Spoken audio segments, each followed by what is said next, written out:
जय हिंद दोस्तों, स्वागत है आपका अपने YouTube channel para military news Hindi में। और आप देख रहे हैं para military news Hindi daily update, जहां हम बात करते हैं बीते 24 घंटे में केंद्र अर्धसैनिक बल के महत्वपूर्ण खबरों का। तो चलिए आज की बड़ी खबर से शुरुआत करते हैं। और सबसे पहले बड़ी खबर सीधे दिल्ली हाईकोर्ट से बीएसएफ के लिए आ रही है। दिल्ली हाईकोर्ट ने साफ कहा है कि बीएसएफ कोई साधारण सरकारी विभाग नहीं बल्कि आर्मर्ड फोर्स ऑफ यूनियन है। कोर्ट ने कैट के उस फैसले को रद्द कर दिया जिसमें बीएसएफ के तकनीकी स्टाफ को 60 साल तक सेवा की अनुमति दी गई थी। अब एयर विंग के कर्मियों की रिटायरमेंट उम्र 57 साल ही रहेगी।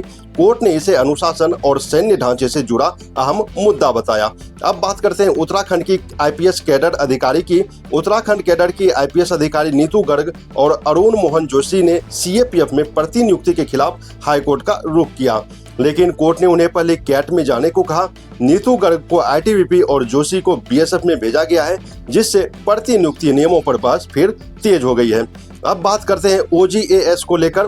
पूर्व अधिकारी तरुण कुमार बंजारी ने बड़ा दावा किया है कि एक आईपीएस प्रतिनियुक्ति 15 से ज्यादा पदोन्नतियों को रोक देती है। उनके अनुसार आईजी स्तर पर बाहरी अधिकारी आने से पूरी प्रमोशन चेन नीचे तक रुक जाती है, जिसका असर सिपाही पर पड़ता है। सीएपीएफ बिल 2026 में आईजी स्तर पर 50% आरक्षण को अस्थायी बनाना इस समस्या को और बढ़ा सकती है।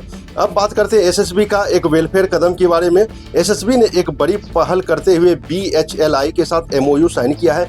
अब एसएसबी जवान और उनके परिवार देश भर के 7500 से प्लस अधिक होटलों में सरकारी दरों पर ठहर सकेंगे। इसमें ताज, आईटीसी, हयात जैसे बड़े ब्रांड शामिल है, जो जवानों के लिए एक बड़ी सुविधा मानी जा रही है। अब बात करते हैं कि दर्दनाक खबर की, जो कि बीएसएफ कैंप से निकल कर आ रही है। मणिपुर के चूड़ाचांदपुर में बीएसएफ कैंप के अंदर एक दर्दनाक हादसा हुआ। पानी से भरे गड्ढे में डूबने से 3 बच्चों की मौत हो गई। बच्चे खेलते समय वहां पहुंच गए थे। अस्पताल ले जाने पर उन्हें मृत घोषित कर दिया गया। यह घटना सुरक्षा व्यवस्था पर बड़े सवाल खड़ी करती है। अब बात करते हैं सीएसएफ के ट्रेनिंग को लेकर। सीएसएफ के लिए एडवांस काउंटर ड्रोन ट्रेनिंग शुरू की गई है। यह training defence institute of advance technology में आयोजित हो रही है। इसमें जवानों को ड्रोन को पहचानने, ट्रैक करने और निष्क्रिय करने की ट्रेनिंग दी जा रही है, जो भविष्य की सुरक्षा के लिए बेहद अहम है। अब बात करते हैं आईटीबीपी का। एक दुखद खबर आ रही है आईटीबीपी से। आईटीबीपी के एक जवान बसंत बिहारी पर अपने ही चचेरे भाई की हत्या का आरोप है। घटना बिहार के भोजपुर की है, जहां मामूली विवाद ने हिंसक रूप ले लिया। आरोपी फिलहाल फरार है और उसके खिलाफ इश्तेहार जारी किया गया है। अब बात करते हैं बीएसएफ की एक महत्वपूर्ण पहल की। आकाश एजुकेशन सर्विस लिमिटेड ने इंडियन आर्मी और बीएसएफ के साथ मिलकर एक खास छात्रवृत्ति योजना शुरू की है।